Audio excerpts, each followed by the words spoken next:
দেখুন, এই দিনটার অপেক্ষা সবাই মোটামুটি করতে থাকে। তো সেই দিনটি চলে আসছে আপনাদের সম্মুখে।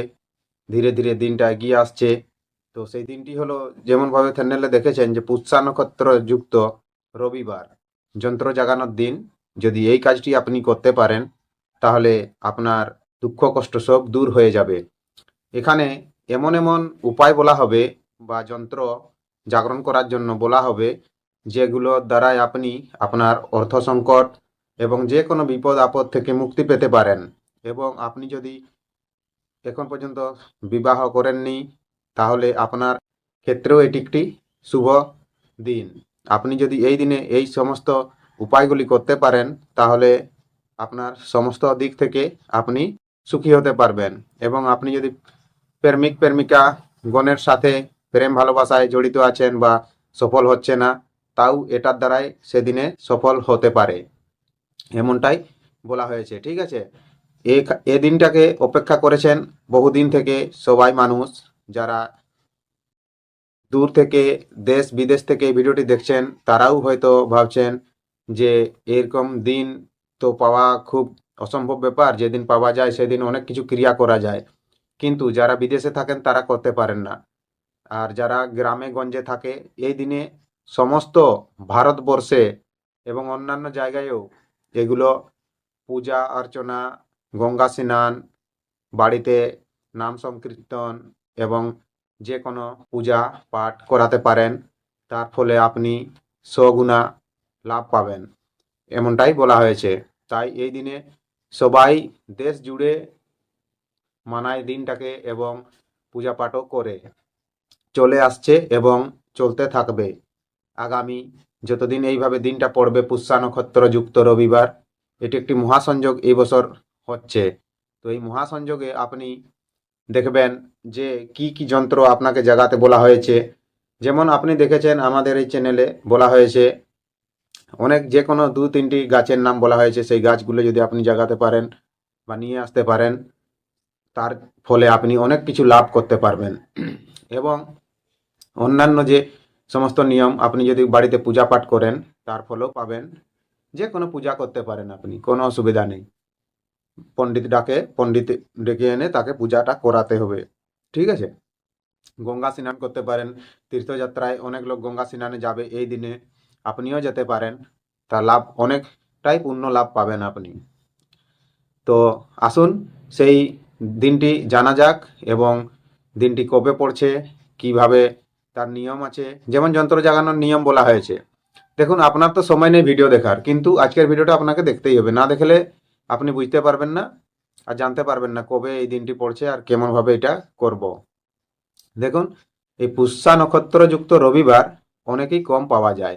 27টি নক্ষত্রের মধ্যে এইটা ঘোরাফেরা করতে করতে রবিবারে কবে পড়বে সেটা কিন্তু কেউ জানে না।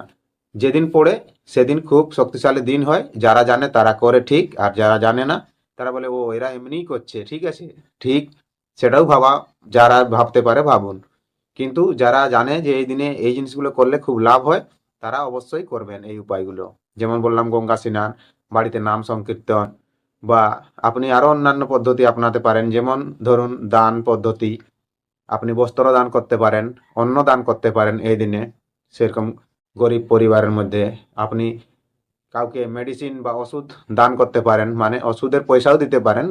ওষুধ তো দিলে কেউ খাবে না। কোনো রুগী যদি বিমারি থাকে, তাকে যদি এই সাপোর্ট করতে পারেন, আপনাকে ভগবান উপর দিক থেকে খুব সাপোর্ট করবে। আপনার অর্থ সংকট বা যে কোনো বিপদ আপদ থেকে আপনাকে রক্ষা করবেন। তো এই যে শক্তিশালী প্রয়োগটি আজকে আমি আপনাদের সম্মুখে নিয়ে এলাম, এই ভিডিওটি যদি আপনার ভালো লেগে থাকে, ভিডিওটিকে একটি লাইক অবশ্যই করবেন।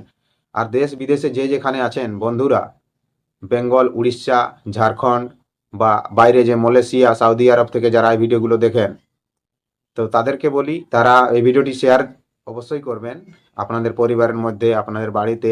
যদি এগুলো করতে পারে, তাহলে আপনারা যে বাইরে আছেন, বাইরে খুব সুখে শান্তিতে থাকতে পারবেন, এমনটাই বলা হয়েছে। তো সেই দিনটি হলো আপনার, তো রবিবার তো আছেই, পুষ্যা নক্ষত্র যুক্ত আছে, রবিবারেই থাকছে। তো দিন হচ্ছে ইংরাজি মাসের আপনার হয়ে যাবে ফেব্রুয়ারি, 1 ফেব্রুয়ারি। 1 ফেব্রুয়ারি পড়ছে এবং দিন তো রবিবার। আর মাঘ মাসের হচ্ছে 18ই মাঘ, মাঘ মাসের 18 মাঘ এবং ফেব্রুয়ারির 1 ফেব্রুয়ারি। সেই দিনে মহাসংযোগ হচ্ছে আপনার মাঘী পূর্ণিমা এবং যুক্ত হচ্ছে পুষ্যা রবি।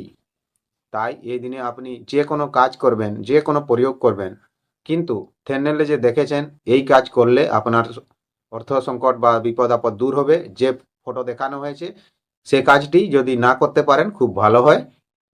সেদিনে করা উচিত নয়, নিষেধ থাকে এবং কি পূর্ণিমা থাকছে।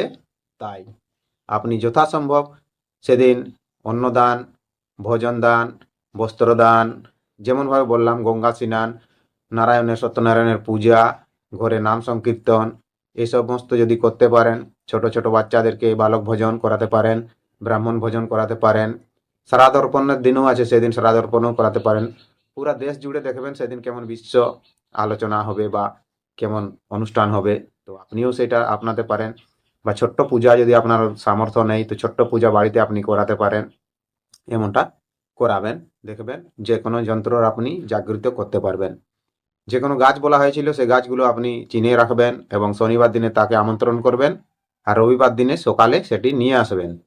ঠিক আছে, যেমনভাবে বলা হয়েছে। আর আপনার বাড়িতে যে পূজা পাঠ হবে সে পূজার দ্বারাই সে গাছগুলো জাগৃত হয়ে যাবে, সেই মূলগুলো যে শিকড়গুলো নিয়ে আসবেন।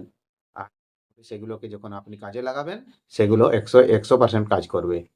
বন্ধু দেখুন, এত সুন্দর ভিডিও আপনাদের সম্মুখে নিয়ে এলাম। যদি ভিডিওটি ভালো লেগে থাকে তাহলে একটি অবশ্যই লাইক করবেন, আর যদি ভালো না লাগে লাইক না করলেও চলবে, কিন্তু কমেন্ট একটি অবশ্যই করে দেবেন, যাতে আপনার ভিডিও দেখে আপনারা খুশি হয়েছেন কিনা আমি জানতে পারি। আর ভিডিওটি আপনার বন্ধুদেরকে শেয়ার করতে কিন্তু ভুলবেন না, অবশ্যই শেয়ার করে দেবেন।